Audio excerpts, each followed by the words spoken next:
what a day today. Hello everyone, today I'll be talking about the red letter day in the history of Indian ecosystem where a lot is happening in India. It's a red letter day because the e-commerce sector is booming because of a fight between two global US giants. Yes. So what we are seeing right now is too much around technology, and because of technology and intellectual property rights, there's a war going on between Amazon and Walmart. And who benefits from the war between these two global giants is the Indian sector, the e-commerce sector, which is Flipkart. So what Flipkart deal means for the Indian startups? I think what is going to happen in the near future and in the months to come, we are going to see a lot of investment in small players, especially in the technology sector. Having said that, Flipkart has been bought at a stake of 77% for 16 USD billion dollars. Yes, 77% stake in the company, and this comes at a very good time because we are talking about big data and innovation. Myself going to China in the days to come and we'll be talking about big data and innovation. So a lot is happening in the technology era and everything is revolving around big data. And when I say big data, how that big data can be drive to different business verticals. The 77% stake in Flipkart by Walmart, which is the world's largest retailer, has been bought at 16 billion USDs. The overall good news is it has been valued at 21 billion USDs. Having said that, this is a very good news for the venture capitalist ecosystem in India, where our laws are being reformed and stringent action would be taken. Whosoever is infringing the intellectual property rights and intellectual property portfolio, that includes patents, trademarks, copyrights, contracts, and definitely trade secrets, how to keep trade secret in the company. Who is the winner, whether it's Amazon or Walmart? I think in my personal capacity, what I can foresee in the near future in India is a lot of patent litigation is going to happen, and a lot of patent portfolio would be developed and a lot of stringent actions would be taken whosoever is infringing the intellectual property rights. So the golden days are over where most of the Indian ecosystem players were actually copying the foreign counterparts just to introduce the business model in India. Is business model per se patentable in India? No. However, if you have a hardware-based module in your business model, that can be patented because it works as a device. And let me tell you, Facebook, Google, and all these companies, they have granted patent application in India. So be very careful when you introduce something in the market. You need to get your market entry strategy in place. And if you think the invention for which a patent has been granted should not have been granted at the first place, you have to file for a suit for invalidating the whole patent.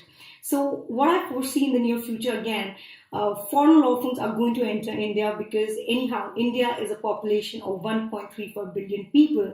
So it's a huge market, and when I say it's a huge market, the IPR portfolio would be a very good arsenal for any company to earn a lot of money. Because at the end of the day, when we talk about intellectual property rights, we are protecting the intellect of the people who actually invested their time in developing that intellect in terms of copyright or in terms of patents or in terms of brands. So if you're copying or deleting anything of malified intention, there would be repercussions. So what we can foresee, there's going to be a good time for intellectual property rights in India. The Delhi High Court judges are talking about alternate dispute resolution, and especially I think in commercial disputes, which will be based on IPR, which will include patents and trademarks, copyrights, and all the other stuff would come under that. Because anyhow, time is of essence. We cannot fight for long. It should be a process where everything is sorted out in the shortest possible manner. When we talk about intellectual property rights, and if there's any kind of dispute arising between the parties, there's a reason for it. What has been the intent of both the parties of even infringing each other's intellectual property? So in collaboration with foreign law firms, we are going to see a lot of resolutions in the days to come, because small companies would be sued by the big companies like Google and Facebook. Let me tell you, a lot of patents have been granted in the recent past and they are just waiting for the small sharks to take over. So how the ecosystem of venture capitalist is going to change in India. The system of venture capital funding would change drastically, and those days are gone where people used to invest in ideas. Nobody wants to invest in ideas. They want to invest in a product. They want to invest in the people who are working. They love to see what kind of background you come from. It's not important that you have to be an IITian to do a business. The best of the business models have come from people who had that zeal to do something.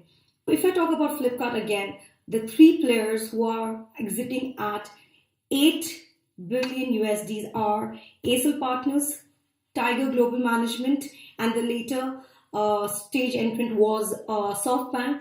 So they would be exiting investment of 8 billion USDs. So again, the 8 resonates with the number of infinity, and when we talk about infinity, the magic happens.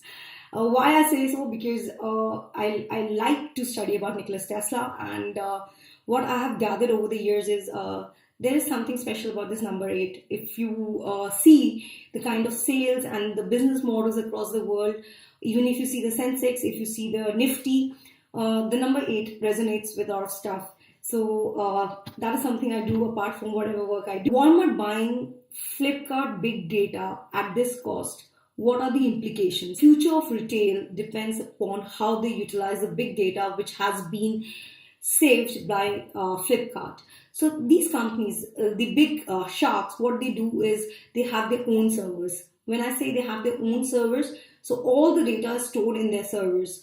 So in that data, they utilize to understand the different parameters, how a particular mind is working in a particular category, in a particular state, at a particular point of time. So what you will note is even in food delivery business model, there's a particular time period where they'll give better offers to the users because they know this is the time the user will order. And that is a way they show the profits. And end of the day, it's the game of profit and margin. There's a gross income in a company and there's something called as net profit. So what one should understand is what the net profit of the company is. Again and again, Flipkart had filed its returns which said that they are going in losses. But at the same point of time, they were getting the big data which would be utilized to drive different business verticals. So who all are going to be benefited from this deal of Walmart? Walmart is entering India big time. So the two major players are Walmart and Amazon. The irony is US companies are going to rule the Indian ecosystem of 1.35 billion people. How is it going to work? Startup funding in technology-based startups where there's a product and which can again generate some kind of big data. So it's an urge to all the startups or whosoever is a entrepreneur who wants to start a business, understand what coding is all about, try to solve a very, very basic problem. The basic problems will reap benefits in the long run. And the foreign US entities are going to rule the internet market. That's for sure. We still need to see a Indian startup or an Indian business model which can actually compete with these US giants or foreign giants for that matter. Another point I would love to discuss is the unicorn concept in business. What is this unicorn concept in business? Per se, unicorn is a mystical animal which grants your wishes. So this word was coined and Flipkart became unicorn in the year 2012. Having said that, unicorn in the startup business world is a business which is valued over 1 billion USDs. So when your business is able to be valued at 1 billion USDs, it is said to be a successful venture. However, the point which I'm trying to make here is we need to understand what are the net profits of that company. Is that company is going in losses, or is just that gross income or the gross benefits in terms of big data has been valued? So the valuation process has to change in the current era. What kind of founders are working in that business model? What kind of impact the founders have on that business model? I think that is very, very important because you're known by the 5 connects you have. So have those 5 connects so strong that you're able to make your dreams come true. Having said that, I would be happy to address your questions related to big data and innovation. And I'll be in China in the weeks to come where I'll be discussing about big data and innovation. And I might share the stage with Alibaba founder Jack Ma. I'm pretty excited about it. Forward to understand the Chinese culture. I think I resonate a lot with the Buddhist culture across the globe, and China has a lot to offer in the Buddhist culture. My name is prity.khastgir. Put your question in the comment box below. Please like, share, and comment, and subscribe to my channel. Few people are telling me there are not many views on your videos. However, I told them it's making an impact in its own way. However, I would love you guys to share this video and do comment. And if you have any particular question which you want me to address, I'll be happy to do that. You can send me a direct message on LinkedIn, and as soon as I get time from my schedule, I'll get back to you on that. You can connect with me on LinkedIn. Again, my name is prity.khastgir. I'm founder CEO of TCIS India. Bye bye, take care, and have a great weekend ahead.